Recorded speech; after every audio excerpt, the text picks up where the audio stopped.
Haere mai, and welcome to Cult Chat, the podcast where we talk about coercion, control, and all things cultish.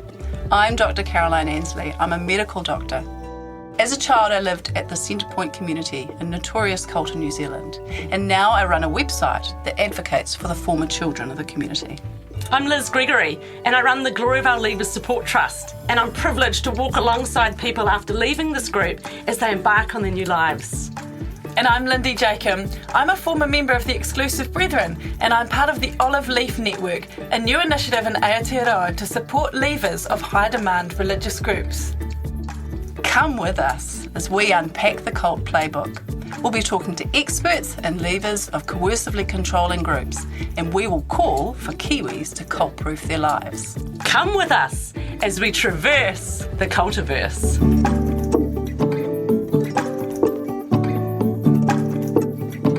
A warning, this podcast contains references to subjects and discussions which may be difficult for some people to hear. Please take care of yourselves and your whānau when listening.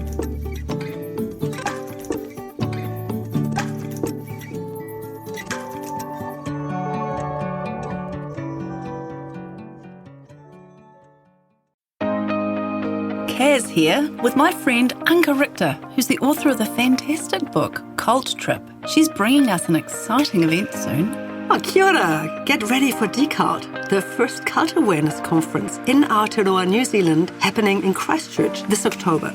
Oh, that sounds great. Who's it for, Anka? Look, it's for anyone concerned about coercive control and trauma, but we're especially inviting health professionals, social workers, therapists, teachers, police, lawyers, pastors, and chaplains to upskill in cult education. These are the professional people who can make the biggest difference for cult survivors. Wonderful. I've been inviting all my medical friends to come along. There's going to be lots of content at Decult, which will be really interesting for them. Head to our website, decult.net, for all the info. See you at Decult 2024.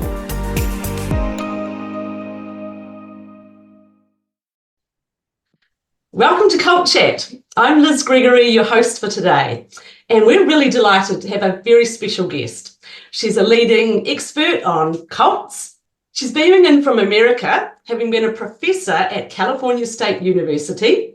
She's authored many books, conducted research, and has her own cult experience. And so we're delighted to welcome Dr. Janja Lalich to Cult Chat today.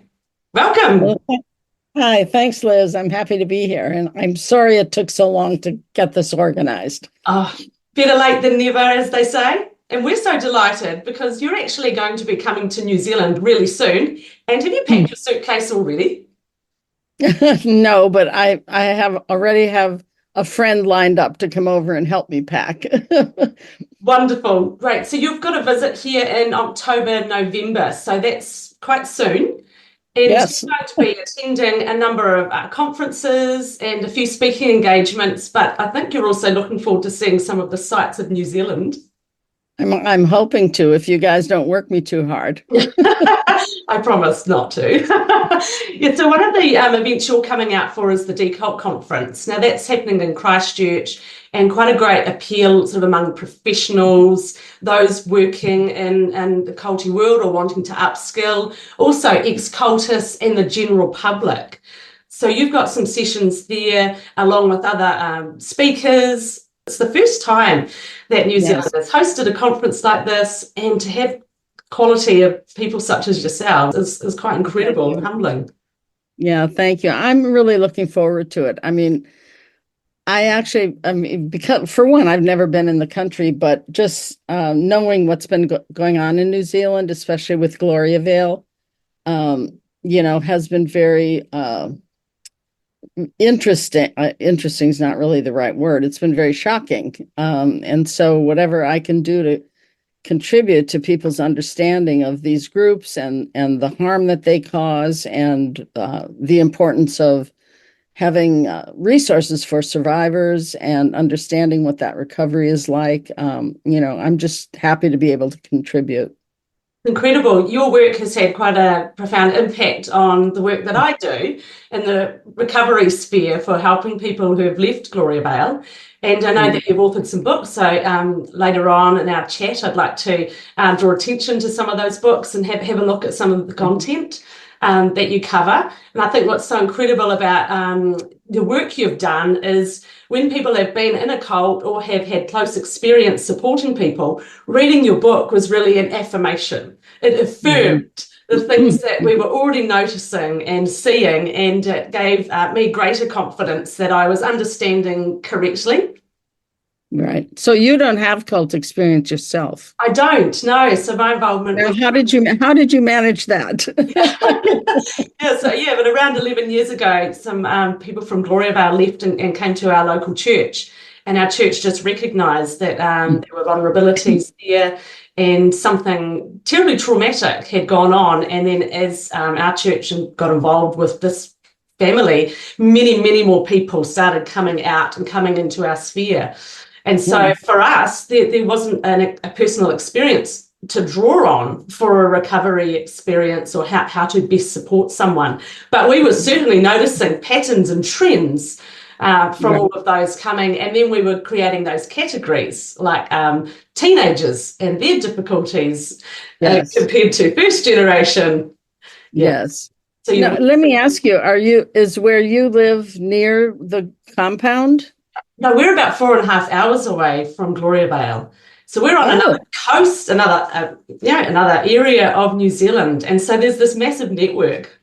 Yeah, very, very interesting. But this isn't about me. We're here to talk about you today. But we are really looking forward to welcoming you to Timaru as well. So you've got your Decult in Christchurch.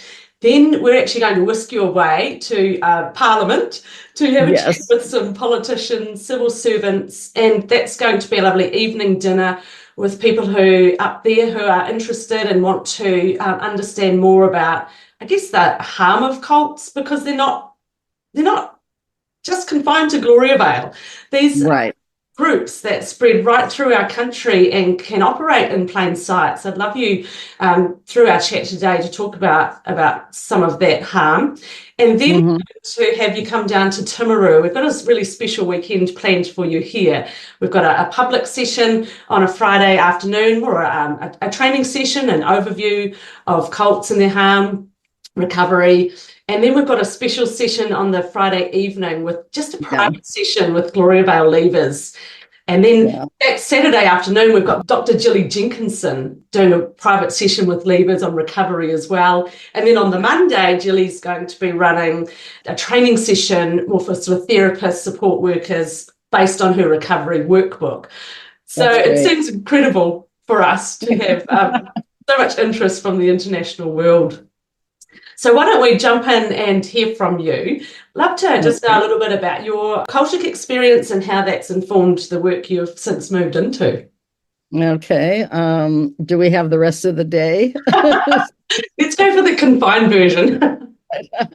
Okay. So I joined a cult when I was 30 years old. It was a left-wing political cult, right? We were going to get rid of racism and sexism and eventually have a revolution. But we didn't believe the revolution would happen in our lifetime. We were martyrs, right? Martyrs for the cause. Obviously, I didn't know what I was joining when I joined. I was new in town, and some of the people I had met were also getting recruited at the same time, and there were people already involved that I knew, and I thought, well, if they're all in it, if they're joining, it must be okay. The usual. And so it was 10 and a half years of my life. It was a very, very restrictive organization. We did do some political work in the area, but mostly we sat around in a circle and criticized each other. That was kind of what we did. We were supposed to be getting rid of our bourgeois tendencies, and it was very destructive. The criticism was harsh. Often things were just made up, trumped up crimes that somebody did. I was, from very early on, I was in leadership, top leadership. I was in the inner circle. I was not a nice person. I modeled myself after the leaders. And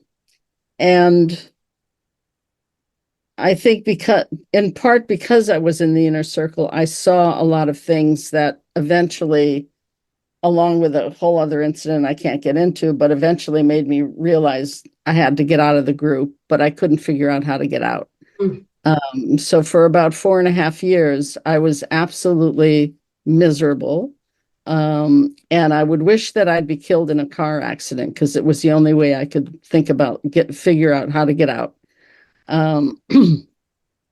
Luckily, and very unusual, our group imploded. At one point, the leader was out of the country, and we called everybody together and told them what was really going on. And the night before she came back, we took a vote, and we voted to expel her and to dissolve the organization. So everybody got out at the same time. Wow. How many of you were in the group at that point? At that point, this was kind of the full-time people. So at that point, there were maybe about 110, 120. Yeah. Over the years, we had hundreds and hundreds of members, and at various levels, even into the thousands. But at the end, that core group was a little over 100. And of course, then everybody had to put their lives back together. Nobody had any money. Nobody had medical care. People's teeth were rot, all the usual. Yes. So I left San Francisco, where we were located, and I moved to New York because part of my job in the cult was to build a publishing house. So I had learned publishing, and I figured if I went to New York, I could get a job. So luckily, while I was in New York, at some point I realized I was having a lot of, emotional and traumatic responses. And at the time in New York, there was a cult clinic, and it was sponsored by the Jewish Board of Family and Children's Services. And there was one in LA and one in New York. And I was so fortunate. I got the best therapist in the world. It was incredibly inexpensive for me. And I have to say that woman, she saved my life. I mean, I was so filled with guilt and shame over what I had done. And then I started thinking about going back to school. I already had a bachelor's degree, but then I would think, oh, I can't do it. I'm this, blah, blah. And I would get catalogs and I'd look at them and then I'd throw them away. And so finally, 10 years later, I started grad school to get my PhD. And but during that time, I was already studying and reading everything I could and speaking at conferences and meeting other people in the field. And because when I got out, it was just 1986. And the only cults talked about at that time were religious cults. And I'm like, well, wait a minute, maybe we weren't a cult, we were political, so I had to kind of do this whole analysis.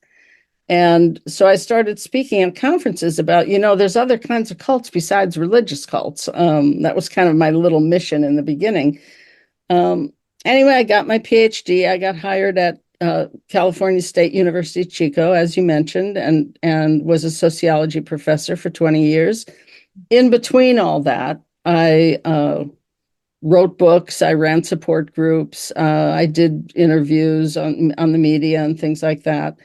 And I was very fortunate because I got to meet Dr. Margaret Singer, who was the cult expert at the time, the preeminent, and still is probably known as that's the book I wrote with her. Yes, absolutely. Cults in Our Midst. This is a book. Yes, Cults in Our Midst. And I believe it's still available. And actually, I'm going to be soon talking to the publisher to make sure that book stays in print. Oh, it was the first book that I got my hands on when I started buying every book there was on cults to aid understanding. Fantastic. Yes, it's even though we wrote that book in 1995, I believe, but it's still very relevant, and it really is a good basic book.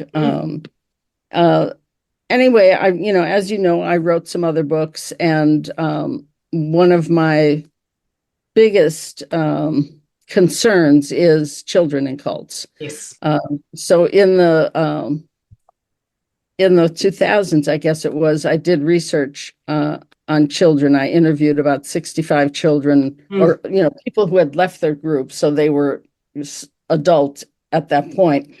and they were from 39 different groups and several different countries. And so that book which is called Escaping Utopia, which happens to be the same name as the documentary that was made about Gloriavale. I know.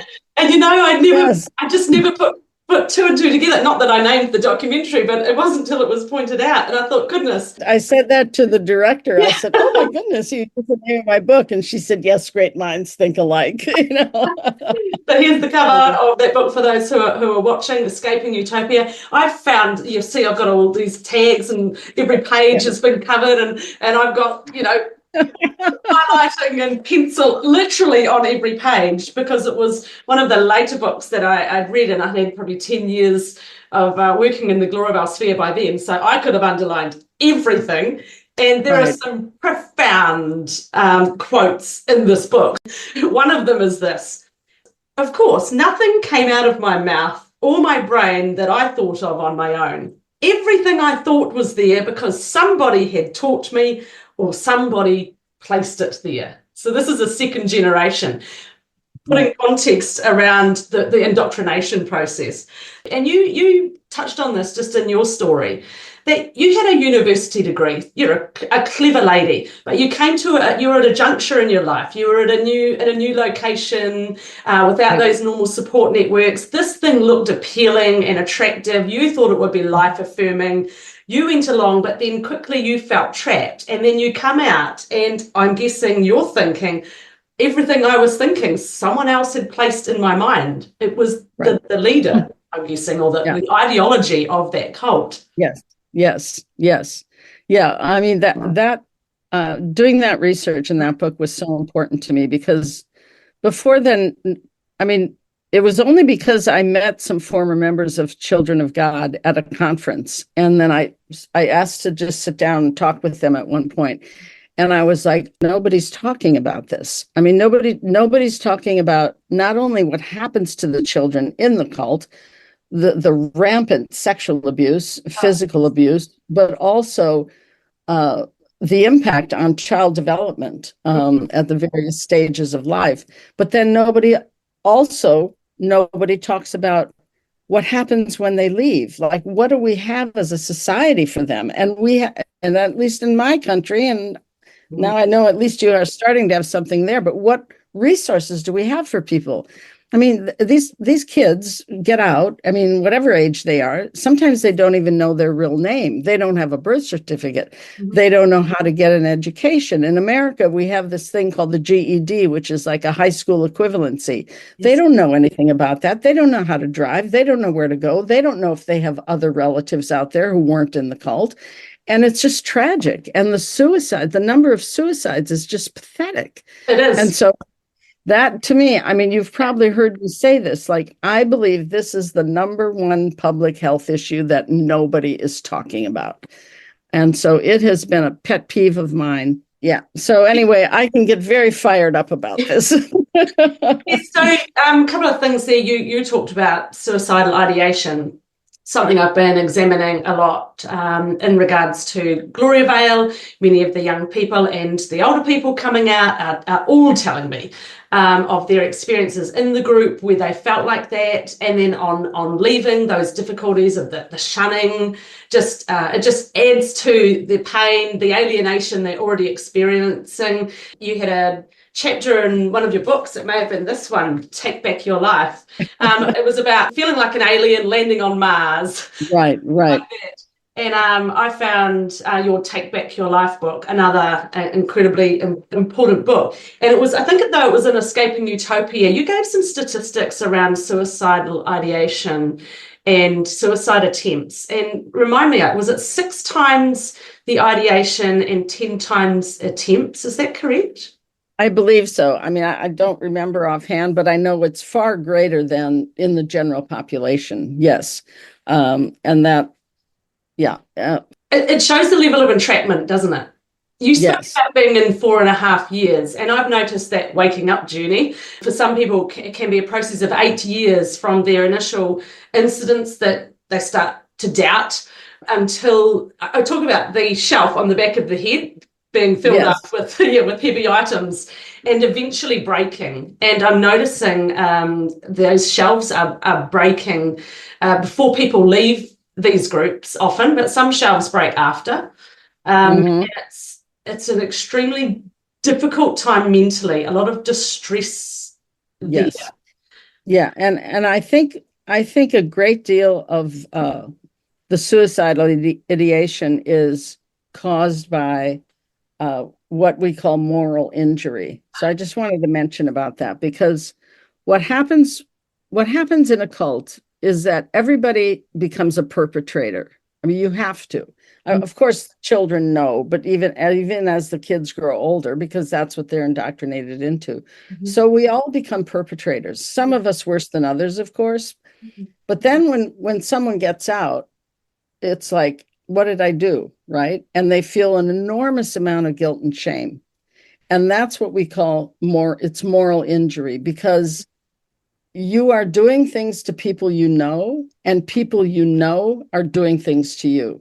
So it's really quite different from, and this is the difference, and you probably know this, the difference between PTSD and complex PTSD, Right. and why that distinction is so important. Because people leaving cults, and in particular those born in, have complex PTSD.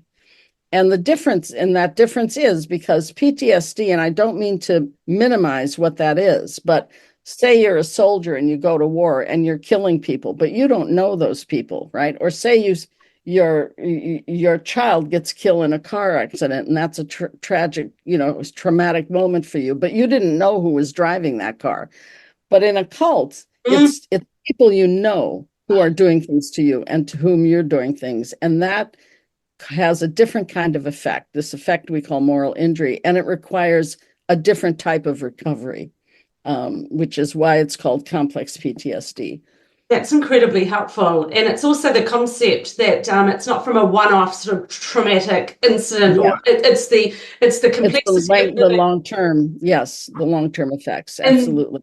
in the group. And often it's I've spoken to a lot of sexual abuse survivors inside Gloriavale, and they will say they believe most of their damage wasn't actually done from the actual sexual abuse itself. It was from the post-abuse, the things that happened inside the group after that abuse, the victim shaming, the blaming, the pushing away, the public humiliation, that you might not get married now because you're damaged. All of those things have such a devastating effect on someone's psyche. Right. And I think what the other issue that I think is so important to understand is that, and why it's called moral injury, is that once you become fully indoctrinated, you basically take on everything, you internalize everything about the cult, and you become like a little microcosm of the cult. And because of that indoctrination and because of the closed environment that you're living in, you give up your own sense of morality and you take on the immorality of the cult leader and the cult, where these abusive behaviors are normalized. And that's like, I think that's so hard for people on the outside to understand, right? Because like sometimes I do expert witness work.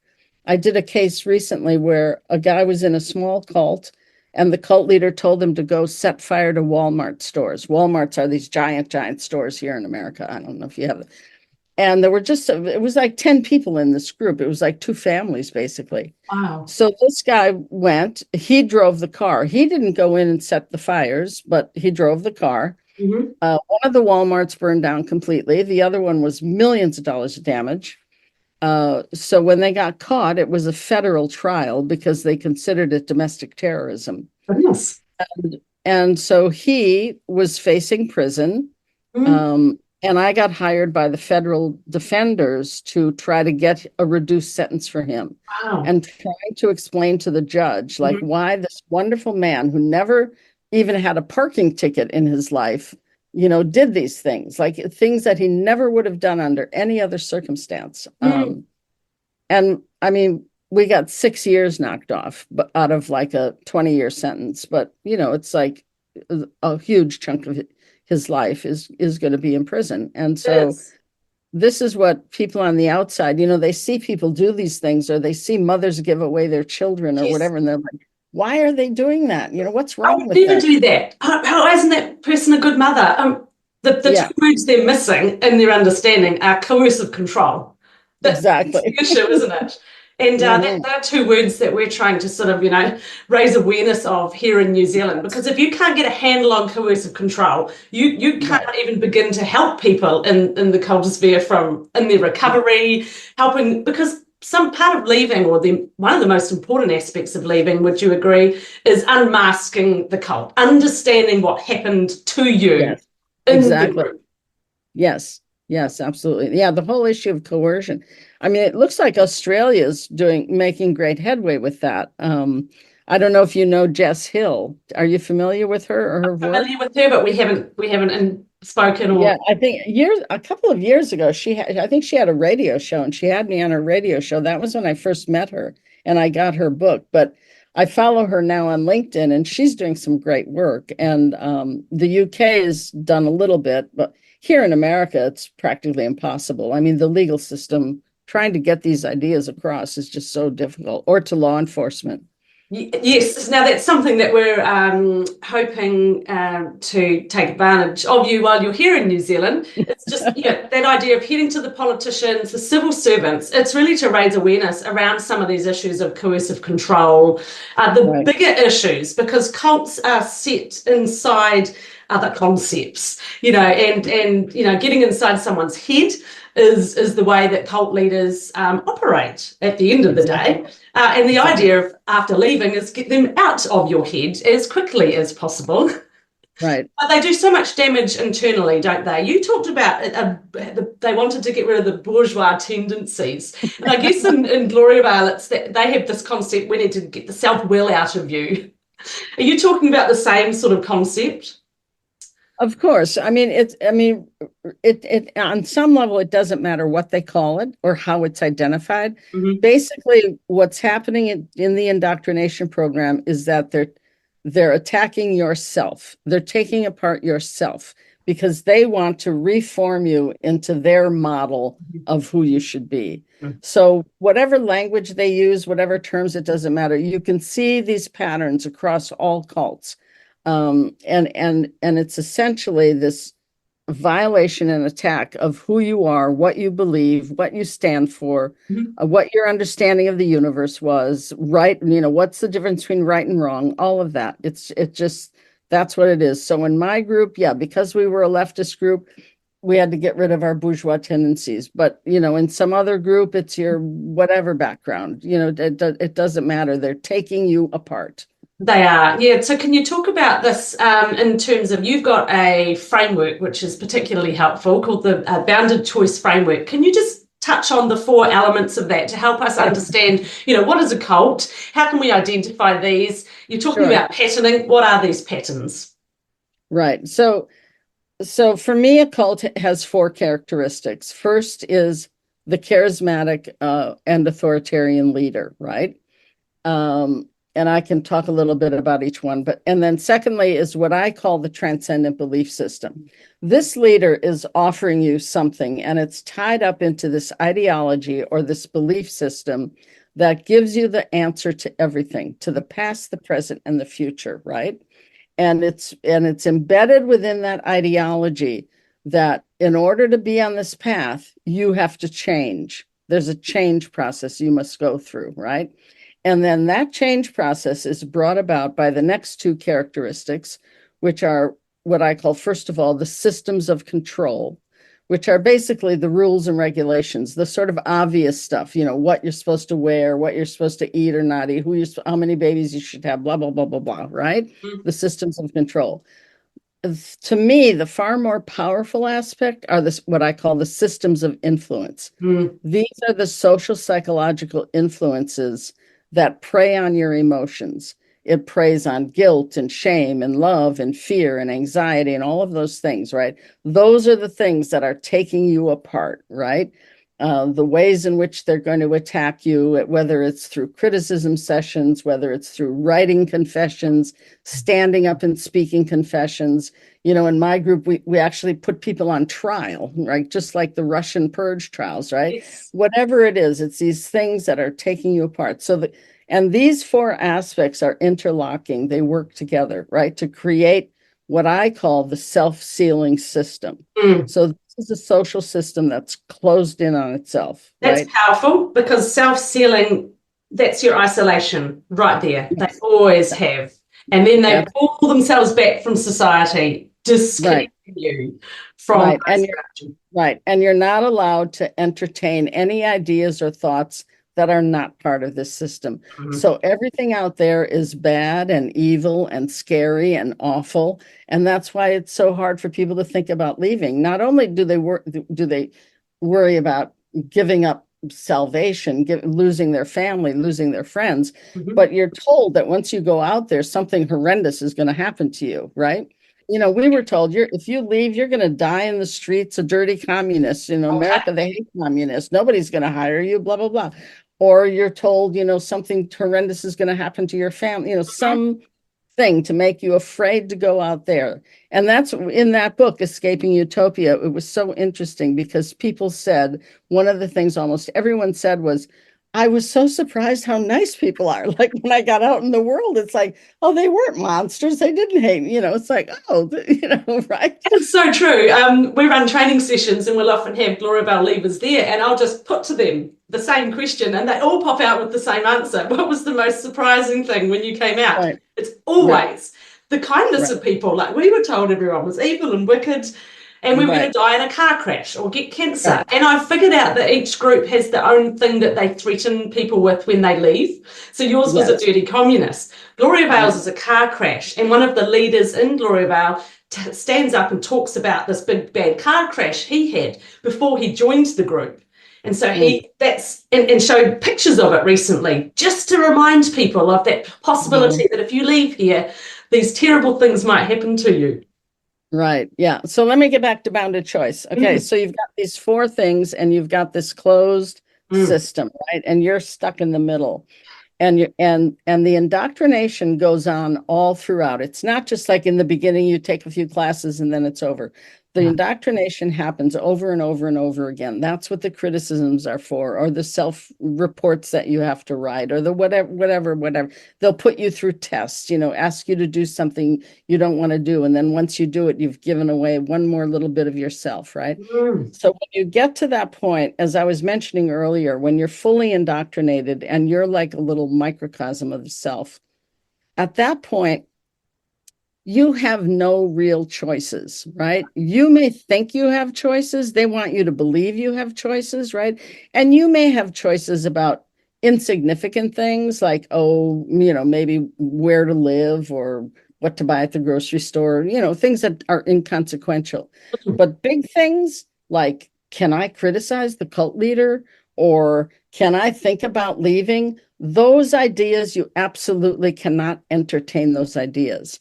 And so that is what I call bounded choice, because you know that the decisions that you have to make can only be in favor of the cult and only be in favor of the cult leader. Otherwise, your life is over, right? Yep. Figuratively or literally, your life is over. And so that's what I call bounded choice. So that whole issue of free will, your free will is basically altered by the will of the cult leader. So that's bounded choice. That's incredible. So in wrapping that up, you've really encapsulated the trapped feeling, the indoctrination process, and the costs of leaving. And really, you're facing death or death, aren't you? You remain in the group and you feel like you're suffocating and want to die and you need out. Or you leave and you face some sort of death, whether it be physical, spiritual, metaphorical, or at least it's social death from your family or friends still in the group. So it's an extremely disturbing level of threat, isn't it? That cults on people. Yes, absolutely. And I think that's, I had someone just recently, a woman came to me who was in a cult, actually a food truck cult.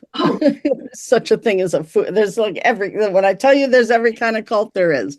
So this is a food truck cult. She had been in it for years, and it was a very abusive group. And she found a therapist. She went to the therapist. She told the therapist her whole story. And at the end, the therapist looked at her and said, "Well, why didn't you leave?" Oh, no. A discussion about that. That's sort of one of the things we're working really hard on in New Zealand is the training of counsellors and therapists. And we recognise that if you're encouraging people to go to counselling and they're getting a wonderfully qualified counsellor, but that person has no concept of the cultic world, the cultic experience, the identity issues. Right. People aren't going to go back. They don't want to sit there educating their therapists on how to understand. Right. Yeah. Yeah. I mean, I tell people, first of all, on my website, we have a checklist for how to find a good therapist. But I always tell people, if you go to a therapist and they don't know about cults, tell them to buy my book. Yeah. And if they don't want to buy my book, go find yourself another therapist, right? They can learn. Right. They have the skills for counselling, but what they don't have is the understanding of the nature of the group. Because exactly. I expect many counsellors think, well, you've left the group. Your problem was, let's say it was a religious cult. Well, you've left the bad religion now. That's great. Let's move on with life. Not recognising it wasn't about the bad religious ideas, because it may have been a food truck cult or a political cult. The transcendent belief system doesn't have to be a religious belief system. It just has to be, it's outside of yourself. It's something you put your hope and your faith in to answer, like you say, the world's biggest question. Why, you know. Yeah. Yeah, that's why, my nonprofit, we're going to be doing a course, continuing education course for therapists. Hopefully we've applied for approval from the American Psychological Association. So we'll be able to give CE credits, and then we're doing it as a webinar so that it'll be available for people to take, whenever. It'll just always be out there. Unbelievably important work. I can't stress how important, and you've said yourself that first counsellor that you went to, imagine if you hadn't come across them, how do you feel your recovery journey would have gone? Well, before her, I was the man I worked for in New York, he had two companies, and one of them was a publisher of psychology and psychiatry books. So when I realized I needed some help, and he paid me very little and I didn't have benefits, and he said, "Oh, well, I know all these psychiatrists, I'll refer you to so-and-so." So I went to this psychiatrist. He was a Freudian psychiatrist, and I sit in his office and I tell him my whole story, and he looks at me and he says, "Oh, well, obviously you've been depressed your whole life, and you need to come here for therapy 5 days a week." Oh. I'm like, no, I have to earn a living. Like, come on. And like, he didn't have a clue what my issues really were. Yeah. He really and that was 1986. This is still going on today. How many, 35, 40 years later? Yeah, I was attending over at Barcelona at the International Cultic Studies Association conference, and some things that really struck me as being extremely helpful and pertinent now is when the person comes out of the cult, and when they do come into your sphere and head to a counsellor, the first thing you're looking at is, what is their immediate need? Because for some it's grief and loss, just intense grief and loss. Others it's that might be that loneliness. Work with them on their now issue, but the reality is it's all attached to things in your past, and you're going to be constantly, in the end, pulling out and helping them reform a worldview over time. That's a really, really long process, and most people won't actually connect with a counsellor or a psychologist after leaving a group like this. There's often lack of trust anyway, isn't there? Talk to us about the lack of trust you had in humanity after leaving this group. Was it hugely difficult for you? Well, what was difficult for me was that whole thing you mentioned earlier, where you feel like you landed from Mars, right? So I, as I said, I moved to New York. Well, New York is the cultural mecca, right? I had seen 3 movies in 10 years. I didn't know about anything in regular society. And then I get this job, and I had to go on these business lunches. and I didn't know what the hell to talk to people about. I mean, I would just sit there like a ninny, it's like, I just must have looked like a moron. And I was just, I was always just terrified. I felt like I was 41 years old and I felt like I was 15. And I didn't know how to cross the street. Like I didn't know how to open a bank account. I mean, like I said, I joined when I was 30, but you forget all that. I mean, Right. you forget what you knew, you forget who you knew, you forget what your favorite things were. Like one day I drove by a tennis court and I was like, oh, I used to play tennis every day. It's Goodness. like you get these little things that slowly come back to you, but it's really difficult because you're not going to sit down for lunch and say, oh, well, I just got out of a cult for 10 years, No. right? Because there's still so much stigma, right? So you're constantly trying to hide that, yet you're trying to be real with people and you don't know who to trust. And then I know for myself and also former members generally have this tendency, either they start talking and then they blurt it all out, right? It's just like, oh, Lack of filter. it's we call flooding, right? And then people are like, what the hell? Or they just shut down and they don't say anything. And people feel like, well, who is that person? I can't get to know that person. Because trust is what was betrayed. So Yes. rebuilding trust and figuring out who to trust and the whole idea that trust is earned, I mean, that takes time. It takes time. So that can occur inside a counselling room where it might not even be the information the counsellor gives, but it could just be the process of connecting with a trusted other. But Yes. really, at the end of the day, the people most impactful or helpful are probably the neighbour, the person you work with, the people you have in your friendship circle. Perhaps you join a healthy, supportive group environment. Right. They're really going to be the ones that are possibly more helpful on the healing journey long term. Right. And I think, and certainly one of the most helpful things are these support groups that now, I used to hold them in person years ago, but now they're all virtual. And I just know survivor after survivor have found that so helpful, just to be in a space that you feel safe and that you feel like people know what the hell you're talking about, right? Mm-hmm. You don't have to mince your words, so to speak. And I think those groups are really, really helpful for people. Yeah. And our co-host, Lindy Jacob, with us here on Cult Chat, her organisation, the Olive Leaf Network, has been running some of these for people leaving high demand religious groups. And so we're hoping to that will expand because you're right. Talking about it helps you unpack it, and hearing someone else's story gives you empathy for your own. And I think that's an incredibly powerful concept. And I think when now that these groups are virtual, people can sign on from anywhere. I mean, in our groups, we had people from Slovenia and Lithuania and England and Scotland and, Mexico and South America. It was just amazing. I was like, wow, this is really big. These groups really are everywhere. They are. You spoke about something just a moment ago about feeling like you were 15, and you have a concept in your book around arrested development or developmental delay. Can you just unpack that a little for us? Yeah, sure. And I think obviously this really has an effect for those who were born or raised in a cult, because there's a psychologist named Erik Erikson, and he did this sort of classic study on child development, and he identified 8 stages of development that are broken down by ages, right? And in each stage, you face these challenges, and how you resolve those challenges, it sort of allows you to so-called graduate to the next phase. So when you're in a cult, and again, especially for children, you're not allowed to go through those stages on your own as you would if you weren't in a cult, right? So everything is orchestrated for you, and to form you into the nice little baby cult member.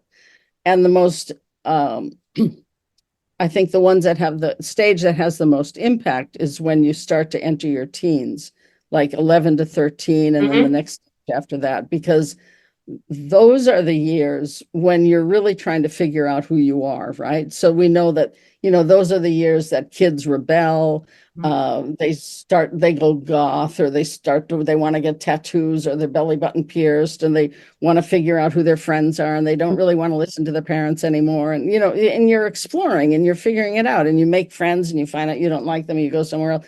But it's an exploration stage in terms of your own self-identity, right? Figuring out who you are. And when you're not allowed to do that on your own, as you would if you were in the free world, so to speak, all of that gets stuck, so that when you get out, often, you have somebody who can be in their 30s or in their early 40s, but a lot of their reactions and a lot of their reactions are, in a sense, childlike, because they haven't been able to go through those stages and develop the skills and tools that normally one would use to cope with different things that come up in life. You don't have the coping mechanisms. And so that's what we mean by, or that's what I mean by that sort of arrested development, or just being stuck. Incredibly powerful concept. A former member of Gloriavale from the early days, they left in the early days, and just recently they wrote a paper that has assisted people coming out of Gloriavale now. And they outlined, why they got involved in the group, where they can see it went bad, but they used this incredible word, infantilization. Yes. I just knew, so as it got spread throughout those who'd left, I'd have people just coming around here on a Sunday afternoon saying, oh, I read that letter, and there was this portion in it that just really struck me. And I would stop them and say, was it the infantilization part? And they would be like, yeah, how did you know? They were just so taken that someone had put a word to their experience. This person said, I'm 40-something, I've got a dozen children, and I feel like a child. Exactly. Basically, can you send me that? Can you send me that paper? I will send you that. Read it. Yes. Yeah, it's just fantastic. What it did is it was from a first generationer, and it was their efforts too to get change, and so that people living in the second and third generation can look back and know that others tried to forge a better path, tried to nudge the leader on the right way. Right. How they've also experienced the difficulties of leaving and finding their pre-cult identity. Right. It's lovely for a second generation to have affirmation from a first generation that what they're going through is normal. Because can you talk to me a little bit about that difficulty between the first generation, those who sort of chose to join, who thought they were joining something good, those who were recruited versus those who are born in? Do you find a lot of relational difficulties when people come out of those groups? Yes, of course. I mean, certainly between children and parents, I have seen that over and over and over, where even though both may be out of the group, it seems that it's often very difficult for the parents to accept responsibility for the fact that they either brought their child in at a young age or had children while in the group and raised them according to the rules and norms of the cult, which of course they had to. But I mean, I've seen this where family after family, they haven't been able to reconcile. Like the parent will say silly things like, well, I thought you were having a good time, or, oh, I didn't know that happened to you, or, well, we're all out now. Isn't it everything okay? Or, oh, and not really accept their own responsibility for that. What the real effect of that was on their child or their children. And so it is, and the same thing happens with, what we have here, this troubled teen industry, where kids are sent to these awful boarding schools and camps and things, and at teen years. And the same thing happens there when they get out. Like the parents can't say, oh, I really screwed up, I never should have sent you to that program, And so I would love more second and third generation. Second, I guess, would be to write about that and make that more public, because I feel it is another one of the things that isn't talked about. And not to put blame on parents or mothers or whatever, but there needs to be accountability and responsibility taken so that you can reconcile with the child. And it doesn't mean that your experience was any less or any worse or any better, but it's really meeting your child where the child needs to be met. Do you think it's unhelpful for those born and raised in cults to hear all the good stories that their parents come out telling? Or is that an important part of the journey? I mean, let me tell you, the cult I was in just had a reunion a week ago. Okay. Of former members. And it was very controversial in a way, but there were about 50 of us there. Okay. I almost didn't go because when I was the first person to start really speaking out and calling the group a cult and doing all my writing and work and being on radio shows. And even though the cult was no longer, there were a number of people who, mostly ones who had already had a career in the left, and they didn't want me talking about it. And so they would come and they would attack me when I do book readings and things. And so I was very concerned, like, am I going to go to this? Am I going to, blah, blah, blah. Anyway, I did go. And in the beginning, everybody who was we met together, and there were some people on Zoom, and they had sort of a program, and people were saying, oh, I learned so much about capitalism, and oh, we were such a great family, anybody, you could borrow their car and have a key to their house, and oh, I learned so much about organizing. And I'm like crawling out of my seat. I'm like, this is what I was afraid of. I'm not, I don't want to hear about the stop signs we got put on a corner somewhere. It's like, and then finally, someone stood up, and praise her, she is our hero. Someone stood up to the mic and said, I did not have a good time. Wonderful. In 1978, I was forced to have an abortion, and I really wanted that baby. And it has taken me decades to recover from that trauma. Yeah. And it just broke the whole thing wide open. Wow. So there is often that tendency for people to talk about the good things. And everybody asked me, like, why did that happen? And I don't know. I don't know if it's still a fear that you're not supposed to say anything bad, that old vibe sets in. But yeah, that was incredible. So that's it's really brave of you, because when you come out of a group, you spoke earlier about moral injury, and you must have known, though, that you had created injury for other people that they have had to go on and live with. So how have you reconciled along the way with former people? What's your advice for others in the situation? Well, what I did early on, even while I was still living in New York, I tried to get in touch with everybody that I did tell women to get abortions. I told people not to go home and visit their parents. I expelled people. Yeah. I was in charge of the discipline and control board. I made up punishments. I was like a terrible person. Yeah. So I tried to contact everybody I could and apologize and speak with them about it and hear what they had to say. And at that particular event, when I got up to speak, the first thing I said was, I want to apologize to everybody here for who I was in the party.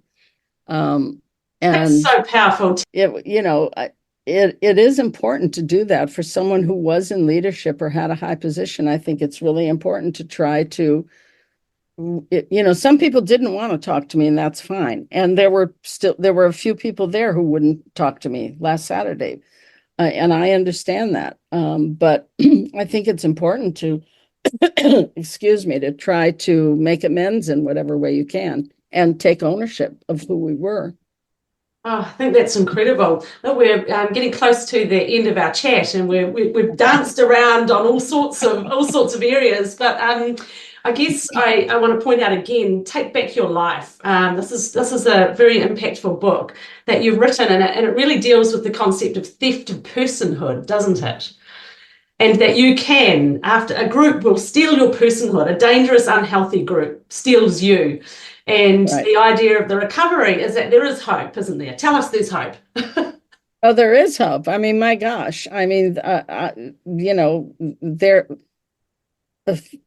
probably millions of people have had these experiences and have recovered and have made good lives for themselves. And I think that One should never give up hope, but recovery is difficult. It is, as I say, it's a roller coaster. It's going to be a lot of ups and downs. There are going to be times when that's all you want to do. And then there are going to be times when you just don't want to deal with it, and that's okay. But it's important to get on that path and reclaim yourself. And it's okay. In the end, it'll be okay. Even though obviously there are some people who experience really, really, really horrible harm and abuses but can also recover, and it just takes time. I know it's stupid to say time heals all wounds, but it does seem to.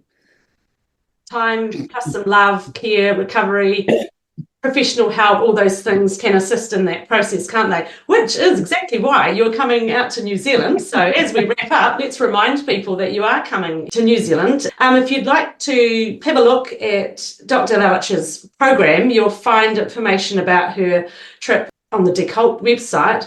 But head to the Gloriavale Leavers Support Trust website as well, because if you're in the Timaru region on the first weekend of November, come along and enjoy some of Dr. Lalich's input. And on the Friday afternoon, there is a public session there, and we're just going to be so privileged to have you and host you. And I know that on the Saturday evening, we're going to have a bit of a bonfire and some fireworks here, and Gloriavale Leavers will be there to meet you and talk with you as well. And also, I mean, I want to mention, I know that the conference organizers have made some kind of an arrangement with the bookstore in Christchurch that people who buy a ticket to the conference get a copy of the book.